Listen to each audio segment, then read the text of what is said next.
Good afternoon, everyone. Thank you so much, Engineer Jones Mulesani, for opening the session. My name is Refilwe Buthelezi, President of the Federation of Engineering, African Engineering Organizations. Thank you so much for joining us today for the second series of a six-part webinar series that is looking at advancing engineering standards in Africa. Today's topic looks at understanding professional competency frameworks. And we want to ensure that we provide information, we impart knowledge on how engineering professionals can gain international recognition and mobility, particularly through the International Engineering Alliance agreements. So we do have today a panel of 3 experts from which we will be engaging with them. We will be asking them questions about the competency agreements. They will impart their knowledge, and I look forward for the presentations and the panel discussions. Please do keep your questions with you. We do welcome a robust discussion at the end of this session. And as we always said, even last week, what we endeavor to do is create a booklet that will assist African engineering organizations that endeavor to be part of the IEA and to partner with the IEA in the journey of competency agreements. So, Mr. Mlosani, without wasting any further time, maybe I can then hand over to you to take us through today's session. We look forward to it. Thank you very much. Thank you so much, President. Much appreciated for the introduction. Before we proceed, let me do the honors and introduce our panelists, not necessarily in any particular order.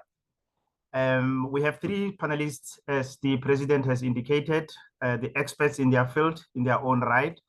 We'll first start with Engineer Dumisang Gabriel. Please come on board, and so that we can see, people can connect to you and see who you are.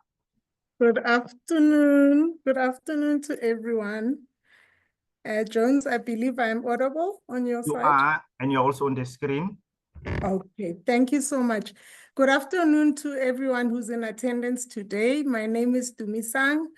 By profession, I am an electrical engineer.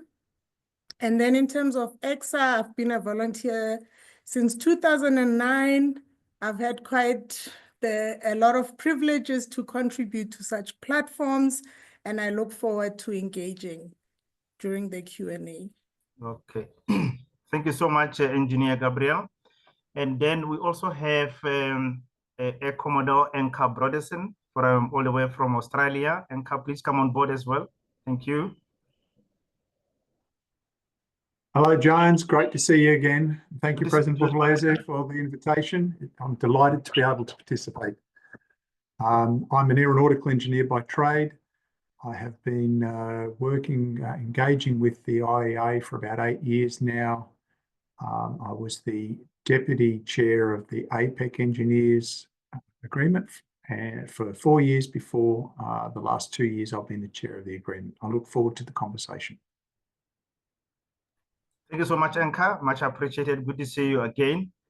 I'm trying to navigate on the names here. If Professor PL Yuan is with us, he's from Hong Kong.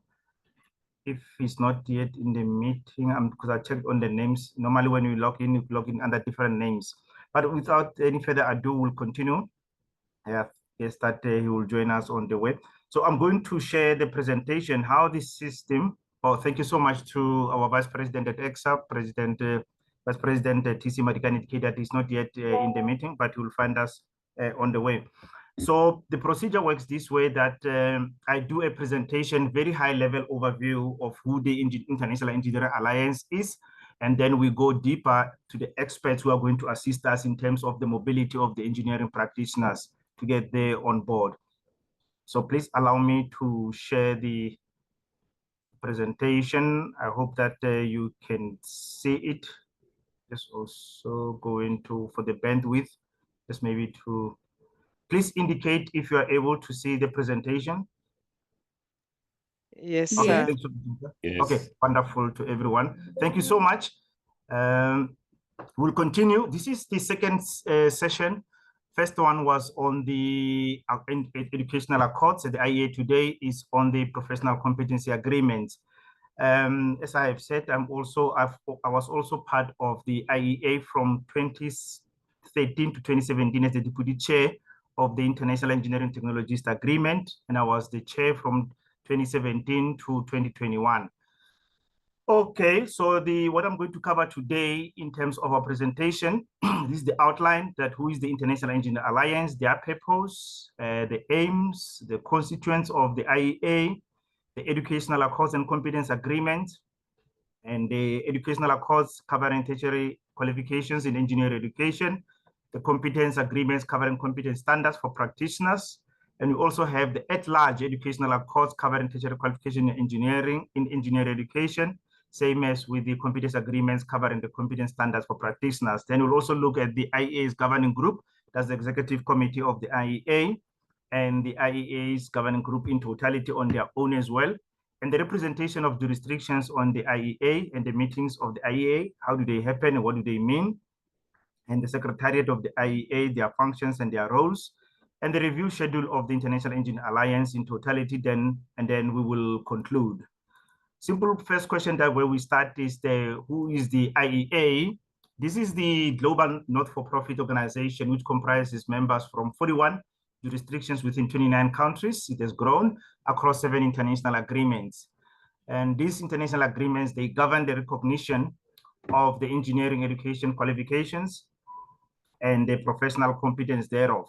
So meaning that after a person has got the education, then they go for professional registration. And that is about the mobility. And through these educational accords and competence agreements, the members of the IEA, they establish and enforce internationally benchmark standards for engineering education and expected competence for engineering practice. And that's where the core of the IEA is in terms of its existence and its formation. This is the logo or the slogan or the selling theme for IEA, working together to advance educational quality and enhance global mobility within the engineering profession. And from the president of the Federation of African Engineering Organizations, Engineer Philip Telezi, this is her stance in terms of the global mobility, taking Africa to the world. And hence we are here now with this 6-part webinar. So looking at the purpose of the IEA is nothing else but to develop and maintain that authoritative part of independent international standards for engineering education and competence and promote their wide recognition and adoption. And there's no reason why us as Africa cannot also be counted as the world is moving to that direction. So what we are seeing here, the IEA promotes mobility of engineering profession, and that is the core you saw on the theme from the president, is about the mobility via educational accords and competence agreements among the members of economies. So those are those that are already the members of the IEA. And this harmonization effort enables mutual recognition, very important in terms of that mutual recognition of accredited educational programs, as well that it creates the framework for establishment of those standards that are required for professional engineering, and also again looking for all other sectors that of the engineering practitioners that are in the whole totality. As you can see here, we talk of professional engineers, engineering technologists, and engineering technicians. At the moment, there are 6 agreements, 3 in the education part, and 4 in the professional competency standards, and we will talk about them. In years that have passed by, the IES embarked upon the path aiming to meet these challenges of a changing landscape in engineering education and professional competence, and we'll talk about that as where we are now on things that are happening in the world, that the IEA is matching what is happening. If we look at the constituents of the IEA, those are the members that are of the IEA, but how are they served by the IEA? It's mostly the national organizations solely responsible for accreditation of engineering educational programs in their own countries or jurisdictions or economies, and the national licensure body is responsible for safeguarding the professional competence in their own countries as well. Looking at those 7 international agreements that we spoke about, we've got them at tertiary level education, hence the educational accords, and at professional competence as well. So those countries or members who wish to participate will apply for membership, and if accepted, become members or signatories to the respective agreement. I'll talk about the wording in terms of members and signatories as we go along, that how does the IEA differentiate. And that body, for example, if it is the engineering education related body in the country for accreditation, then we'll first apply and that it must verify that it is the appropriate representative of that country or that jurisdiction or that economy. Provisional status is for 2 years, during which that economy or country or jurisdiction may develop further its accreditation criteria and process to meet the requirements thereof. And while in the provisional status, those bodies do not enjoy any recognition by other signatories because they are still part of the provisional status. The same applies for the full signatory state for the professional competency standard in terms of the authorized members. So whereby that in terms of the same way that at the national register, the people that are registered there will have to come on the international register coming from that part that they operate in terms of the national register in their own countries. And then when they are on the international register, they receive these post-nomials as a professional engineer becomes international INTPE or International Engineering Technologies INTET or International Engineering Technician INTET. And then these registrants on the national section may receive credit when seeking registration or licensure in the jurisdiction of another member of the signatory, although the rules and regulations of that signatory member will apply to the core. But the whole idea was that recognition in terms of the mobility thereof. If we look further in terms of the educational accords, as you can see here, these are the rules that are requested in terms of that they must have been identified as having qualification, accreditation, or recognition procedures that are potentially suitable for purposes of the accord because there are rules and procedures there. And those organizations are further developing those procedures within their goal of achieving signatory status in due course, and qualifications accredited or recognized by organizations holding provisional status are not recognized by members of signatory status. So in summary, the provisional signatories are recognized as having appropriate systems and process in place to develop towards becoming a full signatory. So this happens when the jurisdiction in terms of accreditation is in a provisional status. And you'll see the IEA refers to the signatories to the educational accords and members to the professional competencies. But when a country is now a full and acceptable as a full signatory, it gets the word full signatory. And in terms of the competency, it becomes now an authorized member. That's the differentiation that is there. So the same happens here in terms of the competence agreements for registration. This will have been identified as having competence assessment systems, developing towards equivalence to other members. Hence, it's about mutual recognition and in terms of the substantial equivalence as well. And that they do not currently operate a national section of the international register. The same way, in summary, that these provisional members are recognized as having appropriate systems and processes in place to develop towards becoming an authorized member. So these are the three accords that we spoke about: the Washington Accord for engineers engineering education, the Sydney Accord for engineering technologists engineering education, and the Dublin Accord for engineering technicians education as well. And then we spoke about the four professional competency agreements.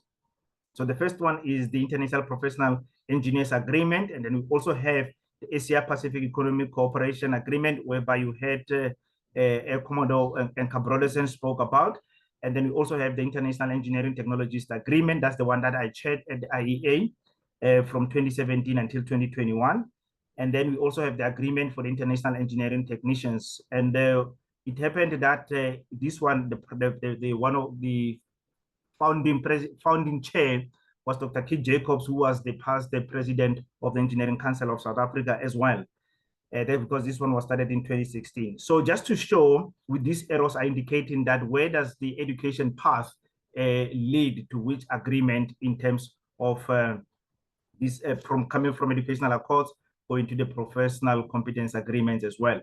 The whole idea about this is about the graduate attributes in terms of engineering education, that after that formative training in industry, then it will lead to independent practice. You can see all of them looks the same. The differentiator is that the level of the technician in the Dublin Accord and the engineering technologist in the Sydney Accord and the engineer part of it in the Washington Accord. This provides that educational foundation so that in terms of competence, as we look here, this is the end goal in terms of the mobility. So we look at the graduate attributes and also the professional competence. Education builds up in terms of provides educational foundation for someone to can become competent, gaining from the formative training of experience in that regard. The IEA has developed lately the Graduate Attribute of Professional Competencies document, dated is version 4 of June 2021. This document is available on the IEA website, only 20, I think it's 20 pages. Very, very handy document. That's where all the signatories and the authorized members source from. You'll see this is just a snapshot of when you read about it. It talks about the attribute and it looks at the knowledge and the attitude profile of the people that we are looking at. For example, here you'll see it's complex for engineers, broadly defined for engineering technologists, and well-defined for the engineering technicians. So I'll urge those that are in attendance who haven't seen this document to just visit the IEA website and download it for free so that they can get familiar with what does it contain. Talking about the Washington Accord, it was signed in 1989, which was when the year that the International Engineering Alliance was founded. This was the first one, which recognizes substantial equivalence in accreditation of tertiary qualification in engineering degree programs, normally of 4 years duration. So what you see on the map here, this is the development of the Washington Accord. These are the countries that are, the countries in red are in provisional status, and the countries, as you can see in the color black, are the full signatories. So in Africa, if you look at it, we've got Nigeria and Mauritius. Nigeria came first 2 years back, and last year it was Mauritius that came on board as a provisional signatory.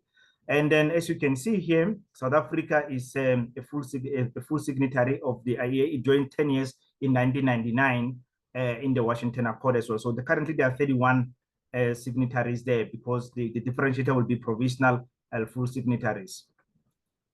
And then this is the leader. These are these people that you see at the leadership of the Washington Accord. Professor Kaisang Lok is from Singapore as the executive chair, and Professor Arif Bülent Özgüler is from Turkey as the executive committee deputy chair as well. Moving further to the Sydney Accord for the engineering technology education, of normally 3 years, was founded or commenced in 2001. And then you will see here the development thereof. There are 2 countries that are on a provisional status, and the countries in black, as you can see, are the full signatories. There are 13 currently signatories inside the Sydney Accord. South Africa is there, that they joined in 2001 as well. Moving further, as you can see, the leadership of the Sydney Accord, Dr. Mandy Liu, who is the executive committee chair from Chinese Taipei or Taiwan. And then Emeritus Professor Elizabeth Taylor is the executive committee deputy chair, and she is from Australia. Moving further in terms of the accords, the Dublin Accord commenced in 2002, and it recognizes substantial equivalence in terms of accreditation of tertiary qualifications for engineering technician, engineering education, which is of normally 2 years, sometimes it's 3 years, because of the will component or work integrated learning that is there. And as you can see here, the development thereof is there are 9 members, 8 that are shown in color black are the full signatories. The reason with the UK, as per the IEM stand for International Engineering Alliance meeting of 2024, they've got low students that are registering in the engineering technician, engineering education, and hence they've requested that let's monitor this part until the next meeting that is coming this year. The IEM 2025 will be hosted in Mexico. So it's not that something happened. That's why they're now a conditional member, because of the low number of the entrants in the accord. The leadership of the Dublin Accord is Professor Johari Megat from Malaysia, is the executive chair, and the deputy executive committee deputy chair is Mr. James Mutladile from South Africa. Then we move further now to the competence agreements. In terms of the competence agreements, remember there are 4. These cover the equivalence in the practicing level, no longer now in education. That is for professional registration. This is about the individuals, not about the people. So in the accord is about the programs that are offered in engineering education, but here is about the individuals that are registering in terms of that they meet the benchmark standard. So the concept of this agreement is that the person recognized in one country is reaching the agreed international standard of competence should only be minimally assessed, primarily for local knowledge, where prior to obtain registration in another country that is party to the agreement. And that is the whole idea about mobility and where the principle of the mobility was founded in terms of the IEA to lead it to where we are. The first of its kind was the International Professional Engineers Agreement, which commenced in 2001, but this commenced already in 1997 as the Engineers Mobility Forum, or EMF. And as time went by, it changed the name as well. And as you can see, the IPEA operates the same competence standard as the APEC engineer, but any country or the economy may join the IPEA. And the parties to this agreement are largely engineering bodies, as we spoke about when we started as well. And in the IPI framework is created for the establishment of international standard of competence. Now, comparing the two in terms of engineering education, here we talk about competence or for professional registration, where each member organization establishes a section of the International Professional Engineers Register. Remember, I spoke about the INTPE when they come on the international register for licensure so that they can receive credit when seeking register or licensure in the jurisdiction of another member. And that's the whole idea. We keep on repeating about the mobility. In their intention to draw IP and APEC close together, as most of the APEC agreement members are also members of IPEA. So looking here, this is the development of the International Professional Engineers Agreement. As you can see, 4 professional status countries in red, and the authorized members are those that are in black. As you can see, the color there, total at the moment, there are 19. On the screen, we see the leadership of the IPEA. Is Mr. Craig Price, the Executive Committee Chair from New Zealand, and the Executive Committee Deputy Chair is Mr. T.C. Madikane from South Africa, who also happens to be currently the Vice President of the Engineering Council of South Africa. And then we move further to the APEC engineer, which commenced in 1999. It's more or less, although it is a regional agreement whereby it has got a government support to participate on the APEC countries in the Asia Pacific, it works on the same principle as IPEA. The difference is that it has a government support on its own because it's a regional agreement. And as you can see on the screen, this is the development of the APEC engineer. You can see the 2 provisional members, and then you'll see why they in the middle here, because they are not part of the Asia Pacific Ocean. You can see here, Pacific Ocean, because the world is round. If you open it like this, then you can see the members there. And then there are 14 authorized members, and total there is 16. Just also welcome one of the panelists, Commodore Enka Brodersen, who is the executive chair of the Asia Pacific Engineer Agreement from Australia. We are thankful that he's also with us here today. And we also have Professor Nolida Buniamin, who's from Malaysia, as the executive committee deputy chair of the APEC Agreement. Moving further to the International Engineering Technologies Agreement, that's the one that I was the deputy chair 2013 to 2017, 2017 to 2021 as the chair, commenced in 2003. It used to be the Engineering Technologies Mobility Forum, ETMF, and it's the same on the same principle as well in terms of that. Just that this one is for the Engineering Technologies Agreement. So the information below is the same as for others.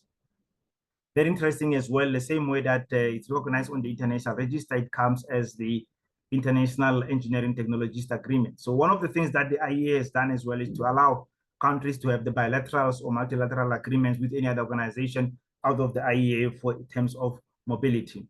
Looking on the screen, you see 1 provisional member and 7 authorized member at the moment, in total 8, which this is what the makeup of the IETA as an agreement. And then the executive committee chair is Ms. Katie Teff from the United Kingdom. Executive committee deputy chair is Professor P.L. Yuan. That's the one who's supposed to be part of our panelist as well, and he's from Hong Kong, China.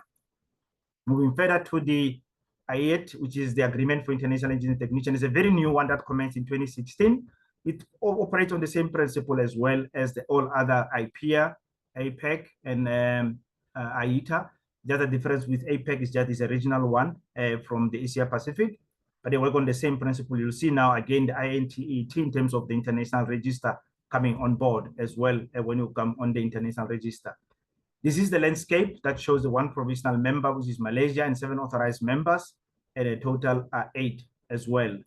The leadership of the International Engineering Technician Agreement, or IET, is Mr. Brad Williams from New Zealand, and the Executive Committee Deputy Chair is Ms. Shelley McDonald from Ireland. And then we spoke about at large as well. The reason why the IEA has got at large is that they've realized that the IEA is growing, and then in terms of the leadership to cover that, so they made it as broad as they could. One of these, Professor Oyang Kon, was our panelist on session 1 on the educational accords. He's from Korea. And then Ms. Petty Mamola is a executive committee chair for the competence agreements, whereby Professor Oyang Kon is the committee chair for the at large in terms of the educational accords, and Ms. Petty Mamola is from the United States. So we spoke about the governing group, which is like the executive committee of the IEA. So this is the decision-making body of the IEA and comprises of representatives from the constituent multilateral agreements. As you saw, all the chairs and deputy chairs of the agreements are what they make up the IEA, plus the secretariat. In terms of this, the governing group undertake activities to support the goal of this to improve the engineering education and competence globally through widening the recognition and uptake of the constituent accords. Primarily, this involves facilitating consultation to assist ongoing development of a cohesive framework for good practice exemplars of graduate attributes and competence profiles. And in terms of this practice, the good practice exemplars is the best that come from the other countries, because knowledge is shared inside the IEA, that the best part of it is taken forward. And again, the development of that framework whereby all the members of the IEA or signatories of the IEA source from. And they work to develop and maintain framework of policies on matters which are common to all constituents. And the governing group are also responsible for oversight of the secretariat and managing the activities of various working groups as well. So you see, by virtue of being the executive chairs, as I've said, and deputy chairs, all of them, they become the members of they make up the governing group. Currently, at the moment, the current chair of the governing group is Emeritus Professor Elizabeth Taylor from Australia, and the current deputy chair of the governing group is Ms. Petty Mamola from the United States of America. And I'm just going to show them that you see them all in one. You can see the Washington Accord, as I've indicated there earlier, the Sydney Accord leadership, and the Dublin Accord leadership, and the IPEA leadership, the APEC engineer leadership, AITA leadership, and the AED leadership, and the at-large representative, and the agreements at-large representative, and the secretariat is based in New Zealand as well.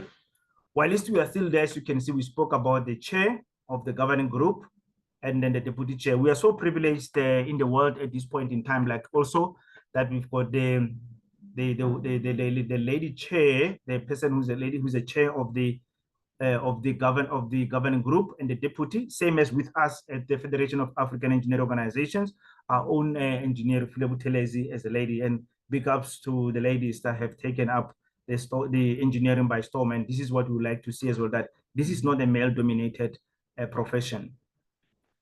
The representation of jurisdictions on the IEA is by virtue of the chairs of committees. The chairs become the chairs of the monitoring committees of the jurisdictional sections of the educational accords and competence agreement, respectively, under the auspices of those jurisdictions which are county representative at the IEA. Let me just maybe give an example or explain a little bit further in terms of what this is meant.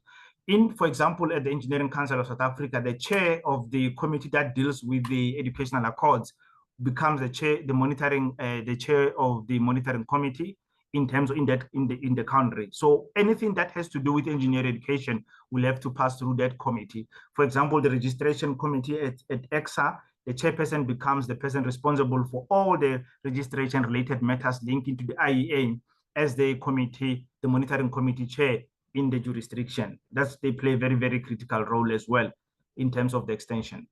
And the meetings of the IEA, as we spoke about them, accreditation is a common standard of competence and highly relevant to the globalized economy and increasing traditional education. And the IEA serves society by promoting global standards for engineering programs and recognizing quality accreditation systems. To achieve this goal, by its constituents, the IEA meet together each year.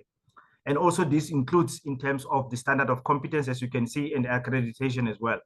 And the IEA meetings are normally in June, an opportunity for organizations that make up the alliance to consider strategic issues relating to the best practice in accreditation, discuss policies, procedures, hear accreditation reviews, and make decisions on applications for membership. We'll talk about the reviews as I go further in terms of the algorithm that is normally used for the reviews of the IEA.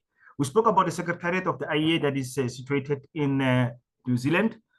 The Secretariat acts in the best interest of the organization by implementing the rules and procedures and by faithfully serving the constituents of the IEA. You see, not necessarily the governing group, but the constituents of the IEA, which are the members that make up the IEA. And the Secretariat reports to and work with the governing group to further facilitate the global improvement of engineering education and standard of engineering competence.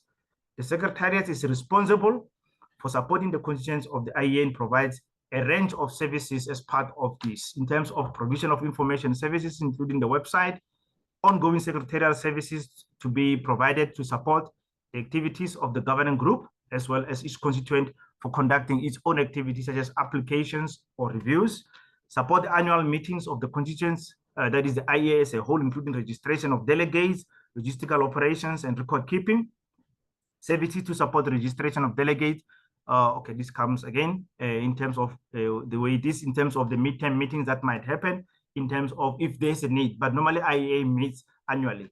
And the services for the Secretariat to the IEA are provided by Engineering New Zealand, as I've indicated earlier. Now, there's a review schedule of the International Alliance. Maybe allow me to talk about this. The existing full signatories and authorized members are subject to a review of their criteria and accreditation process at 6-yearly intervals. So a full signatory or authorized member to the 3 educational accords or 4 competence agreements jurisdiction have an obligation to assist with the review visits to other signatories and members. And selected signatories or members, when called upon, are expected to submit 2 nominations, 1 academic and 1 industry representative. And only one of these nominees will be selected to serve on the particular review, because they normally are looking for 3 people. I'll just give an example in terms of how it works. For the competence agreements, it will be mostly 2 industry persons, 1 academic person. And then for the educational accords will be 2 academic persons and 1 industry persons in terms of that. So the review is like an accreditation to check that the members are still adhering to what they have signed up for inside the IEA. In conclusion, the global need of mobility of engineering practitioners has shaped the IEA to observe as an international platform in promoting accreditation of engineering educational programs and professional competence. And for over 35 years, this mission has guided the IEA in formulation of the outcome-based graduate attributes, substantially equivalent accreditation procedures and professional competence standards. And the IEA has 1, contributed to improve the outcomes-based engineering education, 2, assisted in the development of national educational and accreditation systems. And the IEA is being embraced by various countries around the world, and let us get the continent of Africa represented as much wider on the IEA to as far as we can. So thank you very much for your attention. We are now going to go into the panel discussion in terms of the reason why we are here today. As I said, I'm just going to give a huge or a high level overview of the IEA, but more information can be found on the website, which is IEA agreements. Is in fact using the word IEA and agreements as one.org. All the information is provided there. And thank you very much. I'm just going to stop here and just give a glimpse back to the president before we get into the whole setup, to just give us a guide in terms of a few ways. President. Thank you so much, Jones, for the presentation. I do believe that we can head straight into the panel discussions, and then we can take questions from the members who are in attendance. I did receive a few requests regarding the presentation and whether it will be available or not. And I have indicated that we will certainly make it available and collate the previous presentations as well, so that we then have one full booklet after the 6-part webinar series. So that will certainly be available to everybody that has registered and has given us their email, so that we can communicate with them directly. Thank you, Jones. Over to you. Pleasure, President. We are welcome. Thank you so much. Yes, colleagues, we are now going to go into the webinar in terms of our panel discussion. And I'm going to start with Commodore Brodersen in terms of opening up, that we break the ice in terms of what national policy and regulatory reforms are necessary to enable African engineering bodies to meet the professional competence agreements of the IEA requirements? Yeah, it's a really interesting question, Jones. And it is a bit of complexity to it. First of all, it's worth noting that the IEA graduate attributes professional competencies are a standard, but they don't set a requirement for how the standard is to be assessed. Instead, the IEA sets a range of principles for assessing requirements and ensuring the consistency of those. So, for example, when it comes to professional mobility, some jurisdictions set exams, some use detailed technical interviews, others require provision of evidence of work, and some use a combination of all of the above, or some of all of the above.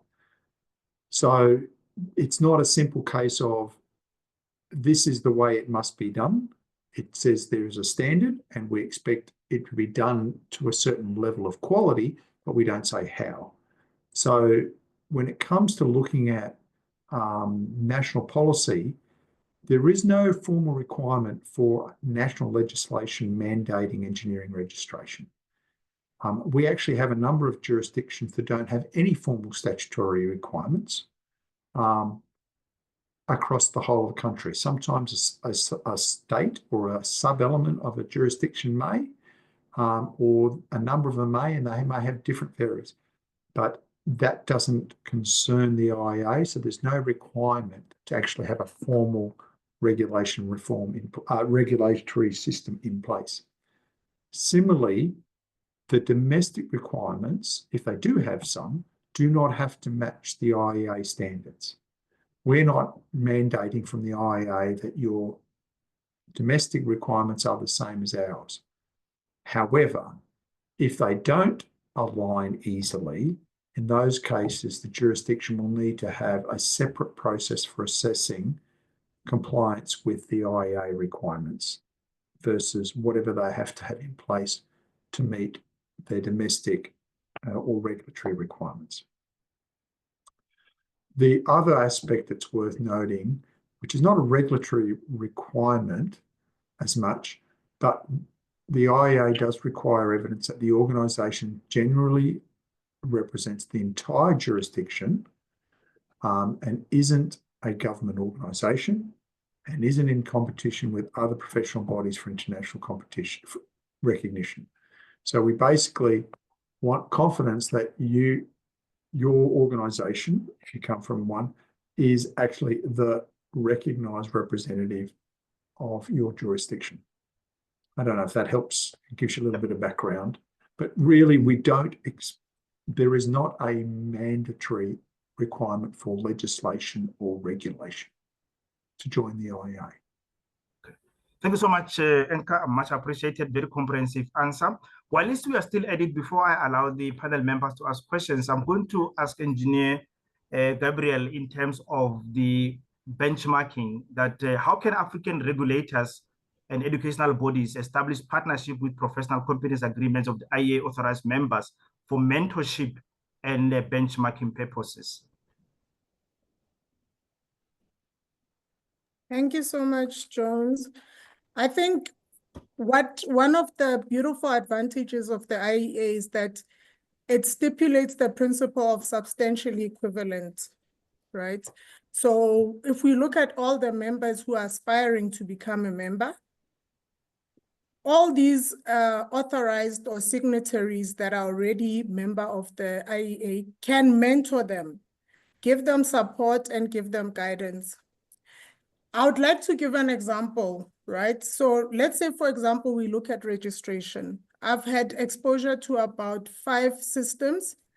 And if we look at the IEA, it's got, for example, 13 outcomes if you want to become professionally registered.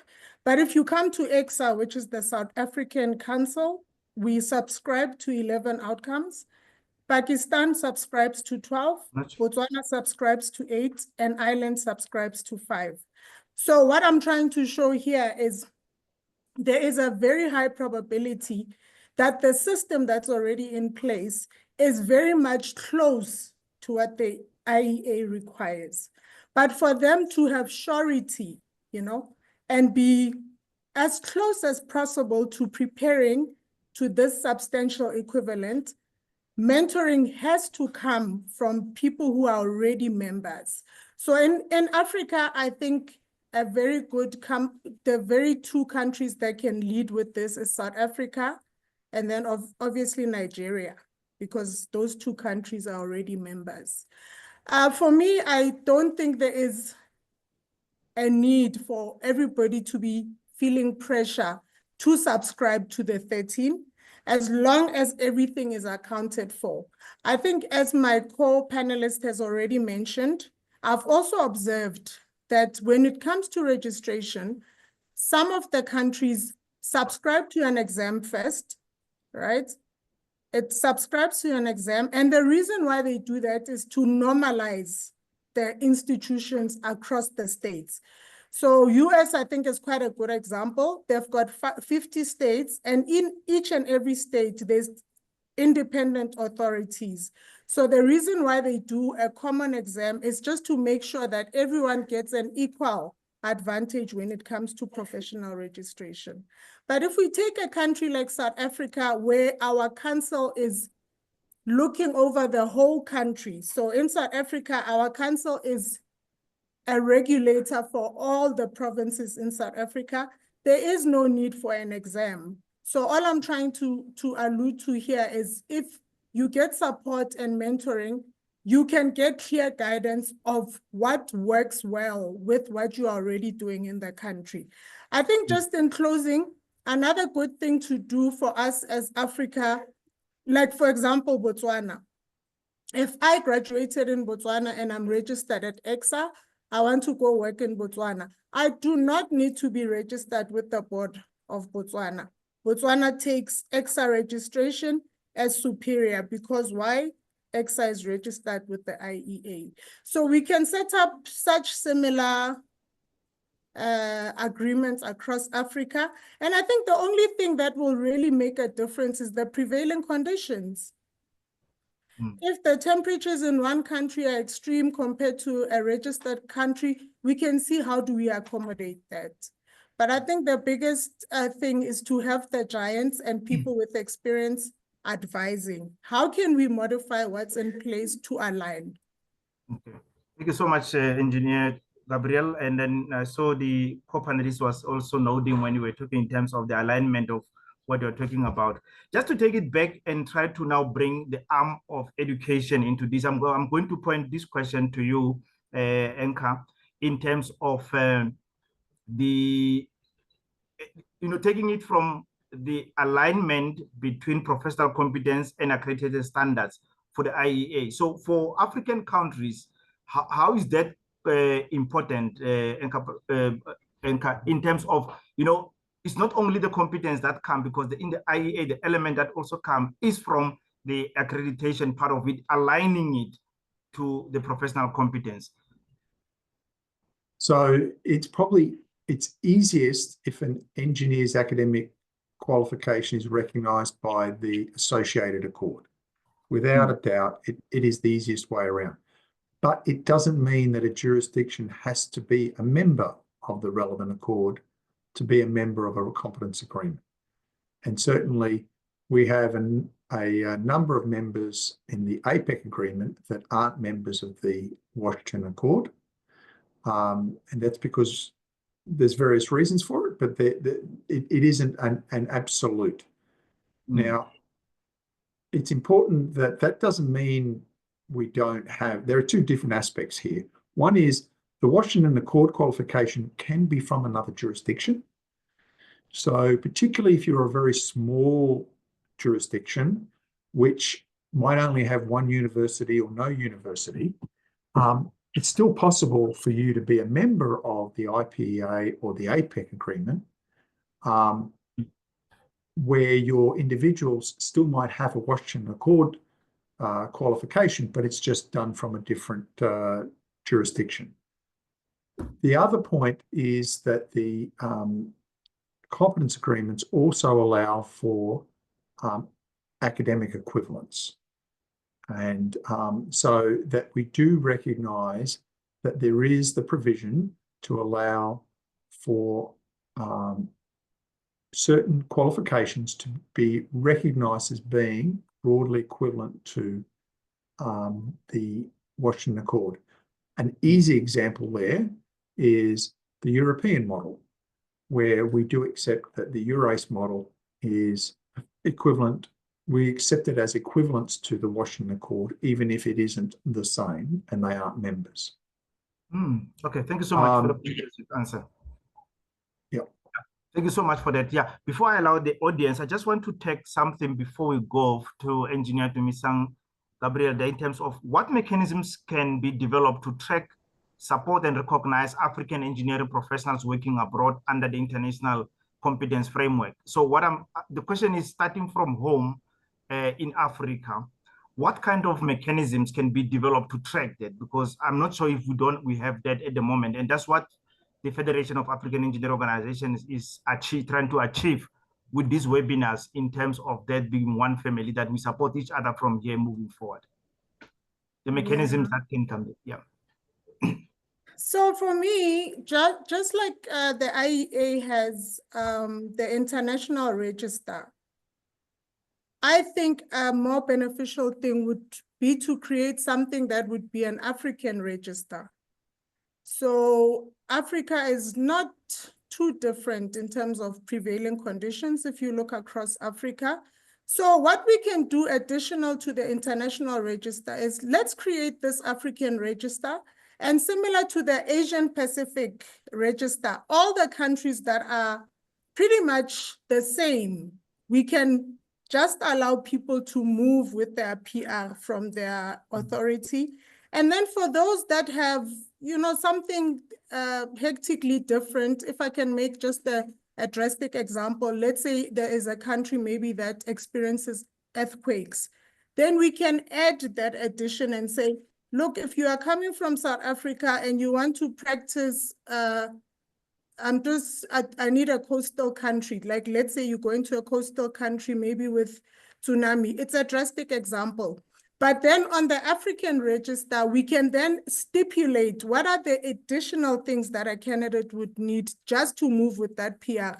But holistically, the issue of the outcomes being the same and equivalent to the IEAs, we really should be allowing people to just do an administrative exercise. So if I'm moving from South Africa and I go to Namibia, I should just be able to do paperwork for them to get me on the database. And then, because maybe it's a desert, they might have additional things that a civil engineer needs to do, as an example. So for me, I think an African register that would feed into the international register. I think in terms of administration for the candidates, you can see that it's quite a bit of work, but it is worth it, because I think since we are trying to build a big family, we can see how we can compensate the payment issues of it. So maybe if you're on the African one, you don't need to pay, and so forth. So for me, I think I would adopt the international register approach on the African landscape. Okay, thank you so much, Engineer Gabriel. So basically what you are saying... Jones, could I just add a quick comment yes, there on a great point that Engineer Gabriel made, and that is, within the IEA, it doesn't have to be a country. In fact, we deliberately don't use the term country. We talk about jurisdictions. A jurisdiction can actually be a collection of countries if they prefer, and it's easier for them to actually band together. They would only have one representative, but they could actually band together and be a single entity on the IEA.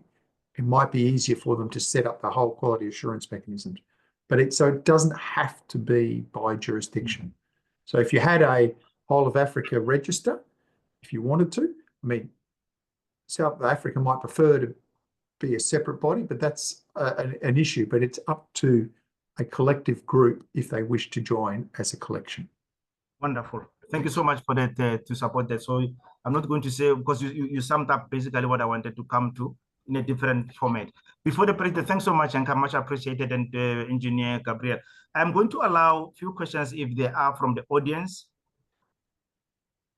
or maybe what the webinar came about, covered them. You can raise your hand and introduce who you are, and also show your camera, so that, because this is being recorded, is going to make part of the series. And as the panelists, please stay with your cameras on, same as with the president. Any other questions from the panel members, from the attendees? To the panel members, there's a hand from Phil Marsh. Phil, come on board. Unmute and show your camera as well, Phil. Jones, Mr. Chair. Yes.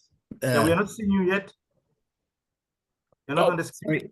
There you go. Yeah, there we are. Trouble with the multiple screens. Madam President and esteemed guest, a quick question. Just introduce who you are, Phil, so that we can know who you are. Sorry, Jones. Colleagues, I'm Philip Marsh. I'm a professional engineer. I'm a chartered civil and a chartered structural engineer.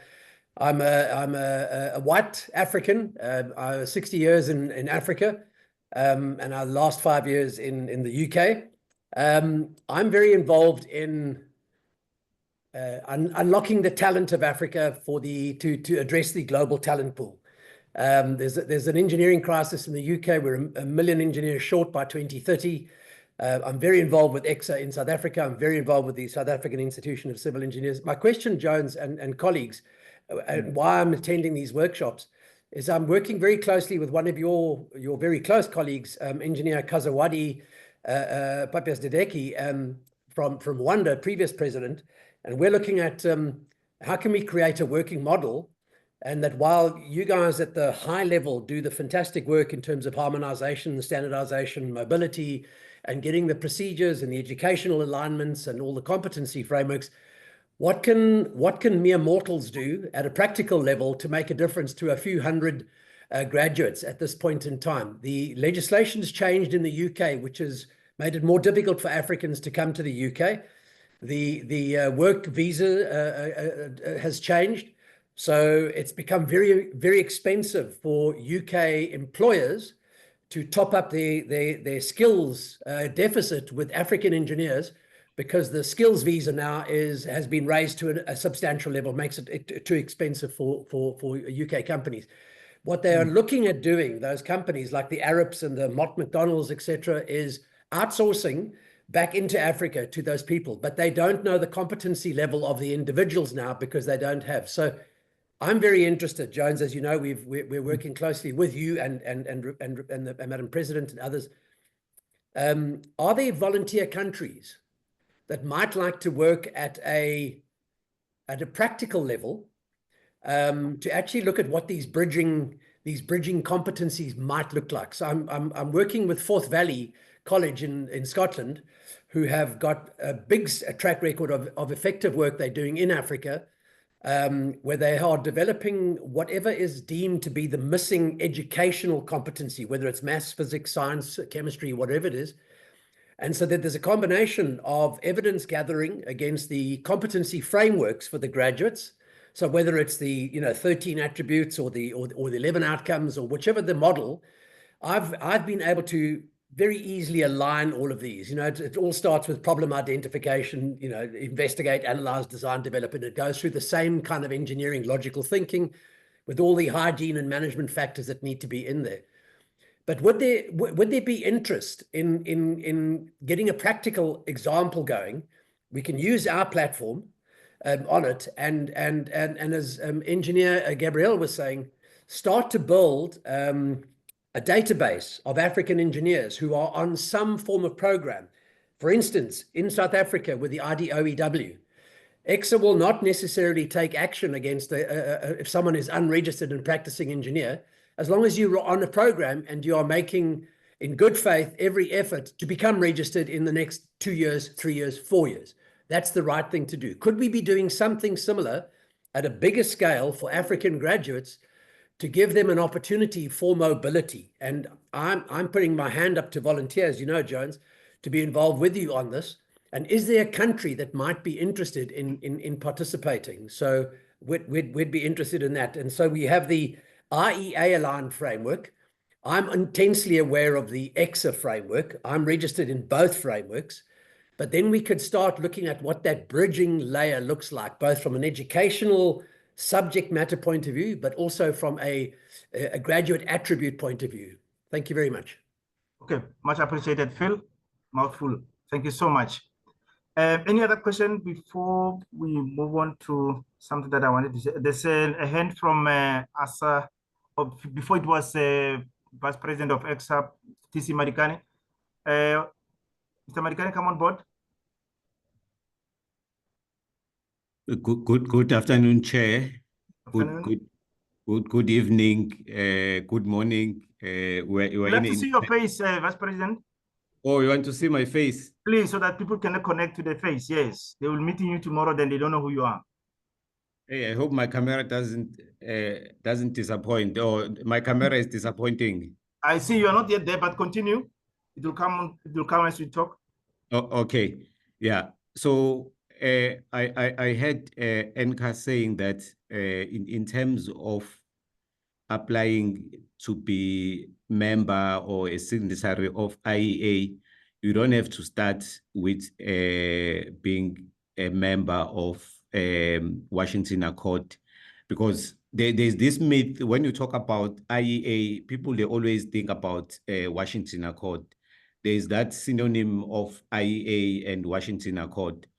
And I know that you did touch on this. Can you maybe amplify if a jurisdiction or a country they want to start by applying to be an authorized member, how do they deal with the stage one, the educational requirement? If you can just amplify on that, so that we demystify this concept of saying that if you want to be a part of IEA, you must go via Washington Accord. Thank you. Yeah, thanks so much, Mr. Marikani. Before you go, I want to, before you answer, let's allow Asa Mwaipopo to also come on board. That's your hand, you raised your hand. I'm reading the name I'm seeing on the screen. Thank you so much. Yes, you read it very correctly, as if you Thank come you from... so much. As an African. All right, my name is Engineer Asa Mwaipopo. I'm in Tanzania. I'm the current president of our Institution of Engineers Tanzania. I think I have two questions, or requesting some advice or sharing of the experience. One would be, all of us here under FAEO are not that education authority that would make the accreditation or make the signing into the accord, any of the accords, come true. So South Africa, you have done it, the Felile Utelezi, we talked about it in Botswana.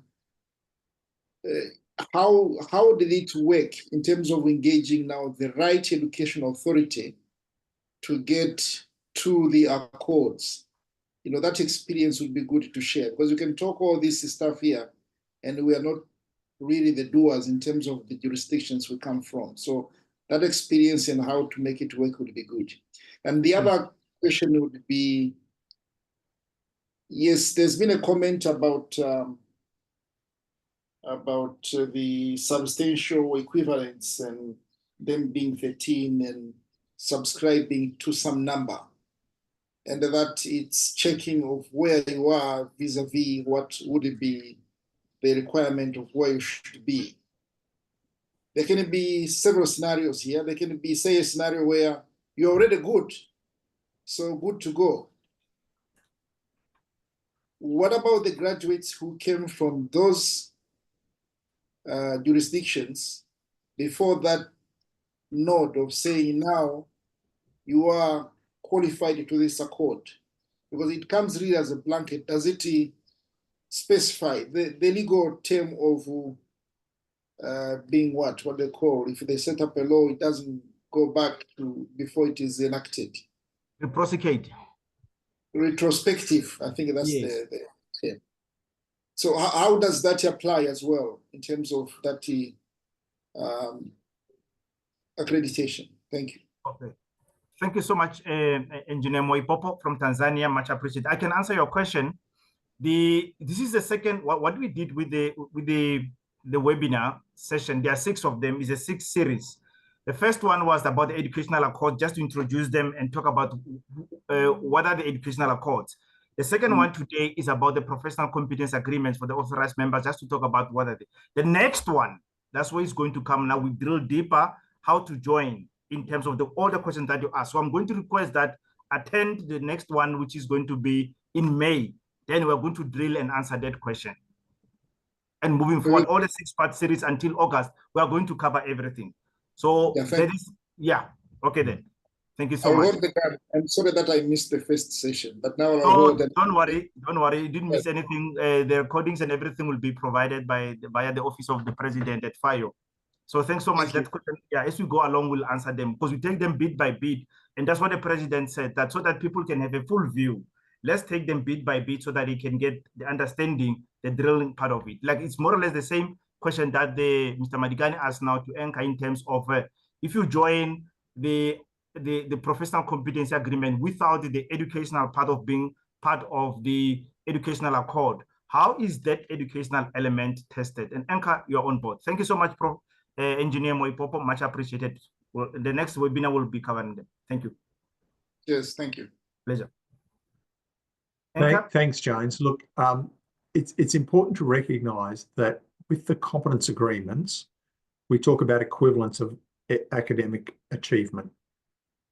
And as I mentioned earlier, it's easiest if you are a member of the relevant accord and your individuals that you are assessing have a recognised Washington Accord program degree.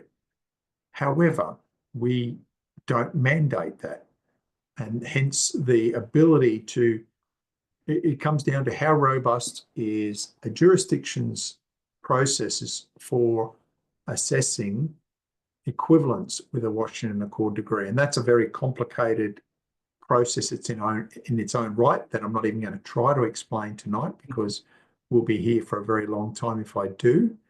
But the point being that at the end of the day, what the competence agreements are all about is a quality assurance program.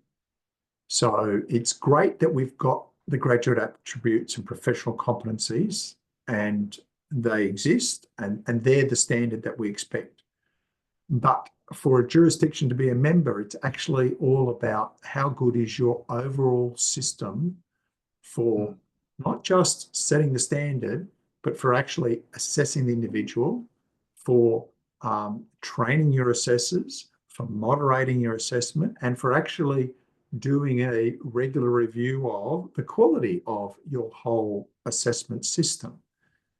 And when it comes to the academic equivalence piece, that is the, if you're not a member of the relevant accord, that is the portion of a review that gets a lot more scrutiny. That's all. It's just a higher level of scrutiny to ensure that the approach you are using to determine equivalence is robust and consistent. Okay, thank you so much for the full answer, Enka. Are there any other more hands before? Can I add to that, Jones? Yes, panel member, yes. I just wanted to add to that. I think it was Philip who asked about the education. So I wanted to give everyone comfort that I think I'm a case study because I studied in Malaysia, right? I got my degree in Malaysia, but then I came to South Africa to work in South Africa. And to become registered, my education needed to be assessed first. So it is definitely a very doable exercise. Of course, it needs you to be very driven to achieve the goal. But if you look at the knowledge areas and you look at the number of credits that are required, you know, for the different qualifications, it is definitely an exercise that we can take on and succeed. So I was able to become candidate. And I mean, we all know candidate just means your qualification is in line with the accords.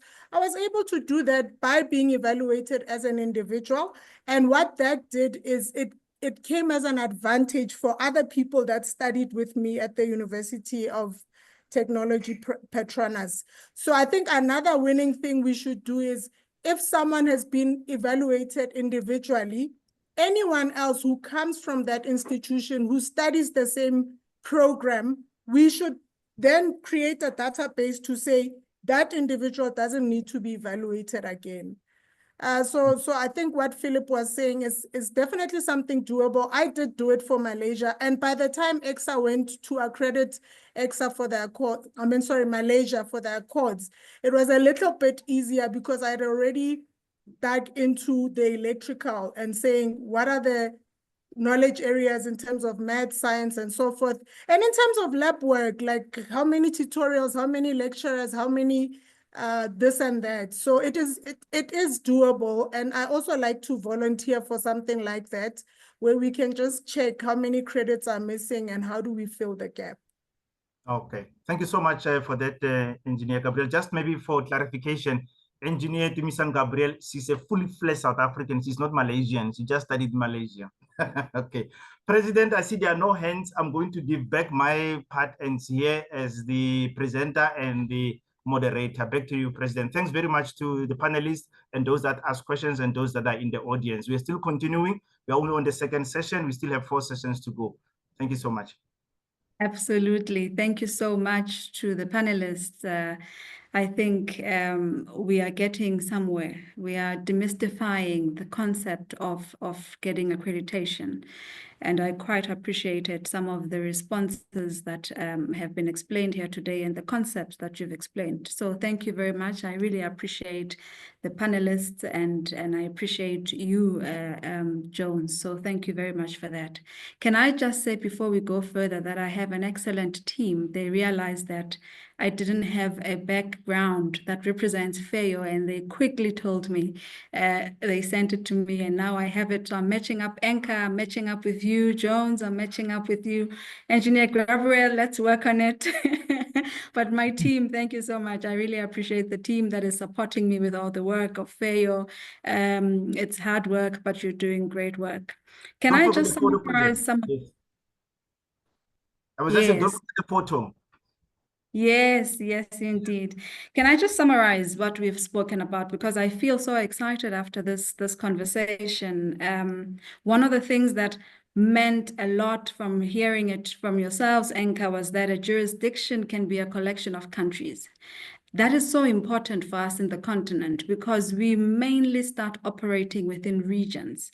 So when it comes to the concept of mobility, you will find that we've got the Eastern African community that is a little bit ahead when it comes to recognition of professional registration. They even have an app called DGET that they use for the purposes of mobility. And I think we then can move on to other regions that are slowly also picking up pace. I know the Western region is also very strong on other matters, and we will learn from each other. So when you spoke about that aspect of jurisdiction, I think it's an important aspect to take back home to our registrars, because they then will get to understand that we do have lowest hanging fruits. We do have an approach that we can take, and we do then have an ability to learn from one another by actually working with those regions that are closer. So that is the first thing that I'm taking away from this, that I think our registrars that are in this room need to take note of that as well. The second thing that I'm taking note of is you do not have to start with the accords. You can actually start with the agreements. And that is the most important thing, because a lot of our countries and our jurisdictions struggle, or they take longer with the accords because of the acts and the bills and government involvement in the education system, etc. However, we're all practicing engineering within the continent, and a lot of us are licensed by our regulatory bodies. So there is method that we are using in licensing or being, declaring competency in terms of the output. So I do think that that is something that I'm definitely going to take home to as well, to our registrars, to say, let us try and understand this aspect of competency agreements. Let's see what will happen if we then collectively, either regionally or individually as a country, we actually start looking at that aspect. So that is the second thing that definitely I appreciated hearing from you today, and we will ensure that we drive that home. The fourth thing is that a regional or continental registrar that feeds into the international register.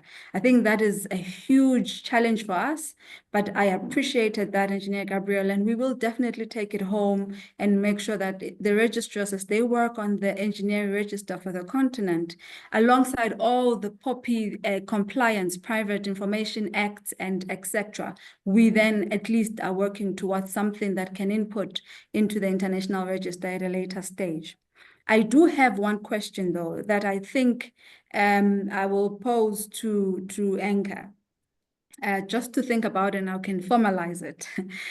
We do recognize we need to have mentors. And I think Engineer Gabriel also mentioned that, ideally a mentor would be somebody who is already full signatory with the IEA.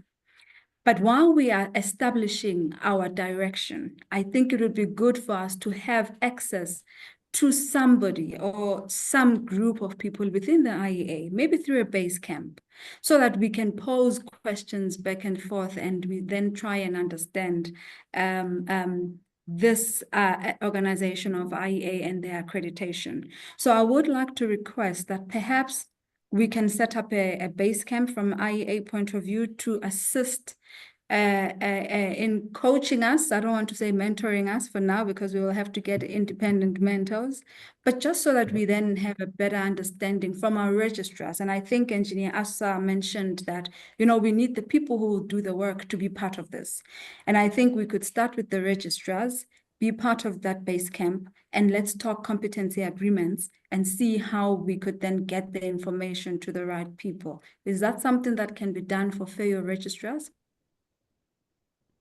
I can't say absolutely yes, but I can't see why not. Okay. In terms of setting up a base camp, so typically base camp access is for members or delegates of the IEA. I am very happy to go back to the Secretariat and talk about the ability to establish a base camp site for interested members. So we have our Global Reach initiative, which we run every year, where jurisdictions that are interested in knowing a bit more about the IEA or possibly joining can come along and we talk to them. But what you're talking about here is taking that a step further. For me, it is anyway, taking it a step further and actually creating a mechanism where some of that information can come. Certainly, we always encourage any jurisdiction that's interested in talking to somebody who's already a member. But I recognise in Africa, when there are as many nations in Africa as there are, and there's currently just EXA with Nigeria and Mauritius joining as provisionals, that you can quickly get overwhelmed, and there is value in seeing if we can set up a database of worthwhile information. The challenge is that different jurisdictions have their own mechanisms for how they assess competence. And so that while we can have a broad approach, it won't necessarily be a one size fits all for everybody. And that's, to me, that's actually part of the beauty of the IEA, is that we don't mandate you will do it this way. We actually talk about the principles. 100%. I appreciate that. And I think Dumisang also mentioned the aspects of various outcomes across. So we will then need to find a way of navigating that with the registrars. So I appreciate that. I think that is then something that we can follow up on at a later stage. And then lastly, mobility is very important to Faeo, and ensuring that we've got accredited and registered professionals with the capabilities to move around in support of the African Free Trade Area is something that as Faeo we want to contribute towards. So I really appreciate the members who have attended this webinar series today. We will be circulating the next part webinar series so that we ensure that we inviting the people who would contribute. We will go as far as even inviting those mentors who have mentored Botswana, who have mentored Mauritius, who have mentored even Koren in Nigeria, so that we get to learn lessons learned and how we navigated the space of actually getting to the accords at least, and then how are we going to work towards getting to full signatory, especially for the two jurisdictions, which is Nigeria and that of Mauritius. So we want to make sure that by the time that we are done here, we have ensured that we've provided as much information as we possibly can, capacity building ourselves as the African continent with our major strategic stakeholders like ENCA and the IEA, so that we can walk this journey together. So we really appreciate you being here. I will hand over back to Jones to then close for us. Thank you. Okay. Thank you so much, President. Mouth said well, it was said very well. I'm not going to spoil what you said, mouthful. What I'm going to request, like we did last time, President, and is that we take a group photo. Those that are able to can come on the photo. These are the records that speaks volumes as well, and also to report back at the Faeo level to show that these sessions are taking place, because we are doing this under the auspices as a president of Faeo. Thanks everyone for attending the webinar. We really appreciate it. We'll also expect to see you on the coming webinar as well. And thanks for trusting us so that we can be the soldiers on the ground, President, carrying out this mandate. We still have a long way to go, but we will travel it. Definitely. Okay, so let's then hand over to you. How did we do it the last time? I'm not sure. Flower-Dale, did you assist with that? It was done easy because they said Yes, everybody must... I did it last time. Yes, okay. We're at your mercy.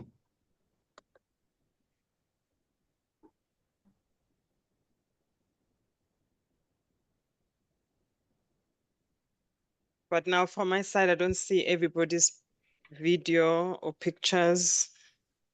Is it? What happened? Did they diminish? I only see you. Okay, Arome, we are you are on the line? Are we on? Yes. Yes. Perfect. We are on, but I think We are on. Okay. Question is, are you able to see us?